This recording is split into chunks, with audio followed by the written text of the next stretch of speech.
Hello my beautiful viewers. कैसे हैं आप सब? मैं सोनम। आशा करती हूँ आप सब शानदार होंगे, है ना? इस वीडियो में मैं अपने सेकेंड ट्राइमेस्टर के बारे में कुछ शेयर करने जा रही हूँ। सेकेंड ट्राइमेस्टर प्रेगनेंसी के मतलब 4 to 6 मंथ को ही काउंट किया जाता है। आशा करती हूँ आप मेरे पहले वीडियो देखे होंगे। अगर आप देखे नहीं हैं तो प्लीज़ जाके देखिए। मैं अपनी फर्स्ट ट्राइमेस्टर में जितनी सारी प्रॉब्लम्स के बारे में बताई हूँ, उन सारी प्रॉब्लम्स में सेकेंड ट्राइमेस्टर में सारी प्रॉब्लम वो ख़त्म हो चुके थे। तो मैं थोड़ा अच्छा फील कर रही थी। मतलब भूख मुझे जितनी तेज़ी से और जितनी बार लगती थी वो थोड़ा कम हुआ था, लेकिन मैं उस परेशान में नहीं थी। मतलब वो जो परेशानी थी, मुझे ज़्यादा भूख लगना, उस परेशानी अब ख़त्म हो गई थी। किसी और परेशानी फिर बढ़ गई थी मेरी। और रही बात एक्सट्रीमली गैस्ट्रिक और वोमिटिंग की, तो अब तक मुझे पता चल गया था कि मुझे किस चीज़ से गैस्ट्रिक होता था। मतलब कौन से चीज़ से मेरे बॉडी में बैडली रिएक्ट करते थे। वो था सारे ड्राई फ्रूट्स एंड नट्स। तो सेकेंड ट्राइमेस्टर से मैं वो सब लेना बंद कर दी। आप यहाँ सोच रहे होंगे कि ड्राई फ्रूट्स एंड हाँ, क्योंकि ड्राई फ्रूट्स यही सोच रहे हैं ना, ड्राई फ्रूट्स नट्स हैं तो ज़रूरी न्यूट्रिशन है, प्रेगनेंसी में ये ज़रूर लेना चाहिए। और और उन सब से मेरी बॉडी पे वो बैडली रिएक्ट करती है, तो बेबी का ज़रूरी न्यूट्रिशन को क्या है ना? बिल्कुल सही बात। जी, आपका सोच गलत नहीं है। मैं भी इससे घबराई थी और इस बात को लेके डॉक्टर कंसल्ट भी किया। डॉक्टर आश्योर किए कि बेबी को सारा nutrition, multivitamins, green leafy vegetables और बाकी वेजीज और फ्रूट्स एंड स्प्राउट्स और प्रोटीन पाउडर से बराबर मिल जाएगा। और प्रेगनेंसी में जिस फूड से बॉडी बैडली रिएक्ट करता है, उस चीज़ को फोर्सफुली लेने से बेबी ऑफसेट रहता है। इसीलिए उसका बिल्कुल भी चिंता नहीं करना चाहिए। है ना? बहुत अच्छी बात है। फर्स्ट ट्राइमेस्टर की प्रॉब्लम तो ख़त्म हो गया, लेकिन सेकेंड ट्राइमेस्टर में कुछ और प्रॉब्लम्स नज़र आए मुझे। आइए जानते हैं डिटेल्स में। बनी रहेगा तब तक मेरी वीडियो में। हाँ, अच्छे से ध्यान से सुनिए कि प्रेगनेंसी में ऐसा भी बहुत कुछ होता है। कंसीव से पहले मैं अंडरवेट थी, बस 48 kg। तो मैं 4 मंथ से ही पेट बढ़ने की नोटिस की। कहते हैं कि बेबी को मूवमेंट्स इसी महीने से शुरू हो जाता है, लेकिन मुझे वैसा कुछ फील नहीं हुआ था।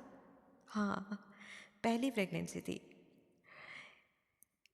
एक दिन हम हवी के साथ मॉल गए थे, तो अचानक मुझे कुछ लीकेज होने जैसा फील हुआ। मैं बहुत घबरा गई थी। घर वापस आने के बाद मुझे ठीक फील हुआ था, तो मैंने इस मैटर को इग्नोर किया। लेकिन मेरी अपनी बड़ी बहन जो होते हैं, मेरी अपनी बड़ी बहन ही है, उन्होंने मुझे सजेस्ट किया कि प्रेगनेंसी में हर एक मैटर, हर एक चीज़ बहुत बड़ा मायने रखता है। हर वो छोटी बड़ी चीज़ हमें डॉक्टर को पूछ के ही उसका वैसे ही रेस्पॉन्स करना चाहिए। तो हम day after next day doctor consult किए थे।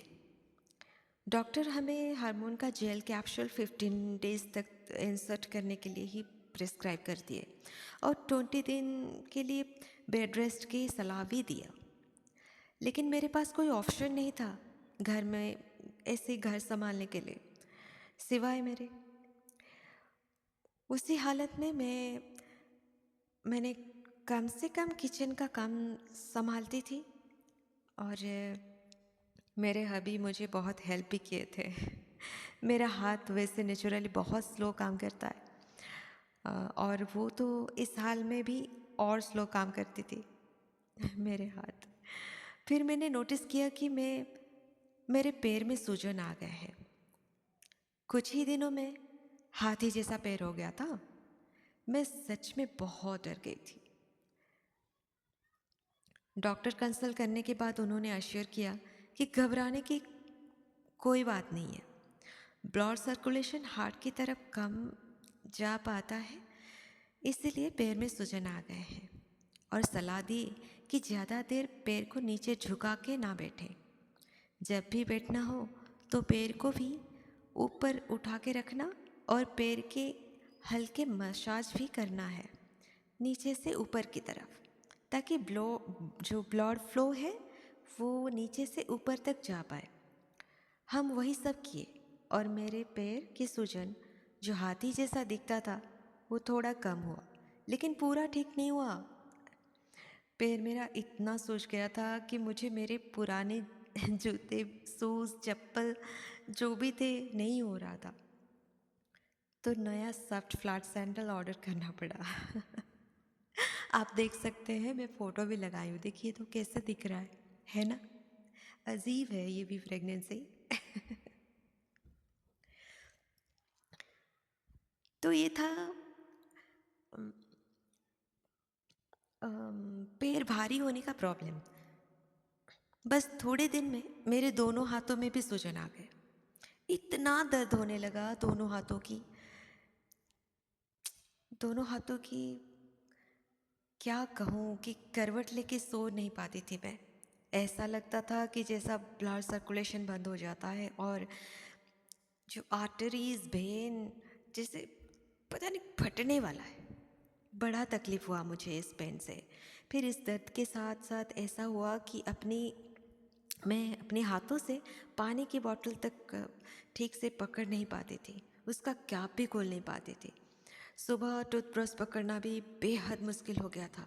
यहाँ तक पेन पकड़ के कुछ लिखना ये भी नहीं हो पाता था। अपने बाल संवारना, स्पून पकड़ के कुछ खाना, कुछ नहीं कर पाती थी। सारी उंगली में इतना दर्द होता था, मैं कुछ समझ भी नहीं पाती थी। और बहुत दर्द हुआ था मुझे इस पेन से, क्योंकि रात भर सोया नहीं जाता था मुझसे। ये दिन, ये दर्द मैं अपनी ज़िंदगी में कभी भूल नहीं पाऊंगी यार। डॉक्टर बताए कि प्रेगनेंसी में हाथों के जो वेन्स में एक फ्लूइड जैसा कुछ कवर हो जाता है, जिसके वजह से इस तरह का पेन होता है। और ये पेन किसी किसी को होता है, हर किसी को नहीं। और ये पेन धीरे धीरे अपने आप चला जाता है या फिर आफ्टर डिलीवरी ठीक हो जाता है।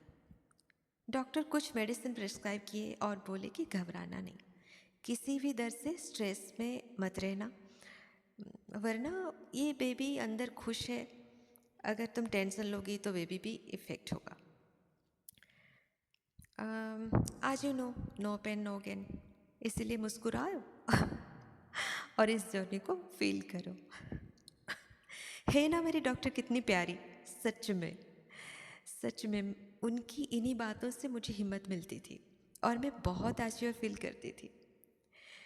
वो डॉक्टर तो है, लेकिन जैसे लगता था कि वो मेरी बड़ी बहन जैसा है। बहुत अच्छे से समझाते थे मुझे। अब तक मेरा वेट 65 केजी के आसपास हो गया था और मैं बेबी पम्पकिन की तरह दिखती थी। है। तो ये था मेरे सेकेंड ट्राइमेस्टर की अनुभूति। आपको जान के ज़रूर अच्छा लगा होगा, आई एम श्योर।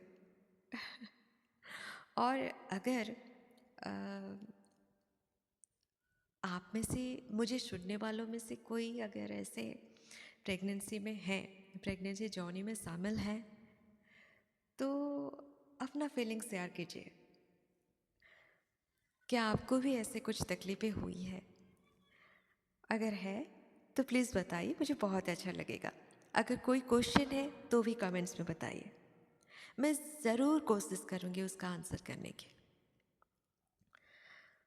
और बस यही था मेरे सेकेंड ट्राइमेस्टर की जर्नी। और आगे मैं अपने थर्ड ट्राइमेस्टर के बारे में भी बताऊँगी, वो तो और भी इंटरेस्टिंग है।